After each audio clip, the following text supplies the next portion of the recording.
Apa ibu mengandung secara alami? Seharusnya wajar dok, dia nggak banyak lawan.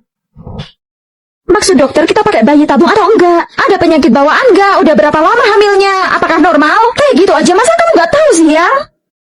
Bukannya sebelumnya kamu bilang kehamilan istriku baik-baik aja? Kenapa setelah 2 bulan dibilang autis? Ada penyakit yang nggak bisa dideteksi bidan, Pak. Dokter, kami berdua normal. Juga bisa terjadi selain masalah genetika, lingkungan, makanan, juga suasana hati ibu hamil juga bisa mempengaruhi. Itu semua salahmu karena kamu temperamen setiap hari. Kita cerai. Anak itu kamu bawa, aku nggak mau terima. Diam! Heh!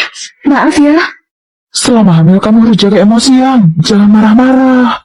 Kadar hormon wanita naik ratusan ribu saat hamil. Apakah cuma istri yang harus mengendalikan emosi? Seluruh keluarga perlu menyediakan lingkungan yang stabil secara emosional untuk ibu hamil.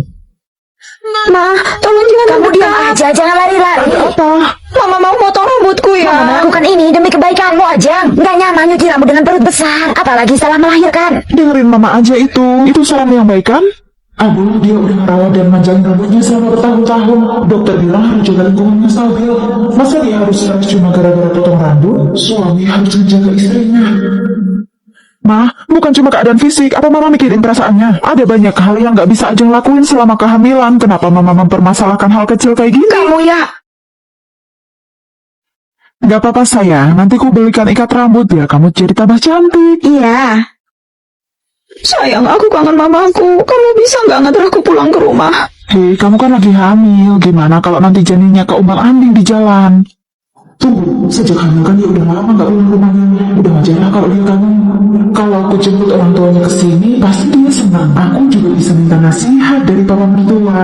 Aku gak main-main soal ini. Sayang, besok aku jemput orang tuamu ya. Kamu masih suka iga rebus buatan mamamu kan? Besok aku beliin semua bahannya. Beneran yang? Iya. Oh, makasih. Kayak gitu kan? Pokoknya. Iya sayang, nggak usah nunggu aku, tidur duluan aja. Mana bisa kamu keluyuran waktu aku lagi hamil besar kayak gini ya? Sayang aku, hei, para istri, berhenti ya bicarain kehamilan kalian seolah dunia berputar cuma di kehidupan kalian aja. Suamimu jadi nggak punya kehidupan sosial. Gak bisa, istriku lagi mengandung anakku, kelak dia akan memanggilku ayah. Cuma aku yang boleh berputar di sekelilingnya. Bulan depan mulai masuk masa tersulit, aku gak mau sampai terjadi sesuatu. Sini HP-nya, istriku udah mau masuk trimester ketiga, dia gak bisa kesepian. Teman macam apa yang narik aku buat main malam-malam sekarang? Apa kamu cemburu lihat kehidupanku yang bahagia? Ya, kamu kan bukan seorang ayah dan kamu gak punya istri sekarang. Sayang, aku segera pulang ya. Kamu boleh mana? Sayang, aku pulang. Ada apa sebenarnya? Sayang, kenapa akhir-akhir ini kamu jadi baik banget? Apa kamu takut sama kata-kata dokter di rumah sakit? Gimana kalau nanti bayi kita juga kena autis? Kamu ngejagain itu kan makanya jadi baik? Sayang, awalnya emang aku takut banget soal itu. Tapi semakin kesini aku malah jadi makin banyak belajar. Aku nggak nyangka kalau ibu hamil marah konsekuensinya bisa seserius itu. Dan pasti hamil itu sangat berat. Karena aku cuma bisa kerja. Aku cuma bisa berusaha buat jaga moodmu aja. Dan sekarang moodku stabil, sepadan sama usahamu yang...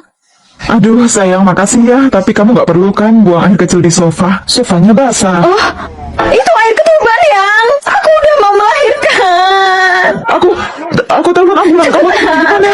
Halo Pak. Bu, Pak, bayinya sangat sehat dan baik. Kepribadiannya juga sangat baik. Nggak rewel kayak anak lainnya. Mungkin karena suasana hatiku selalu baik dok waktu hamil.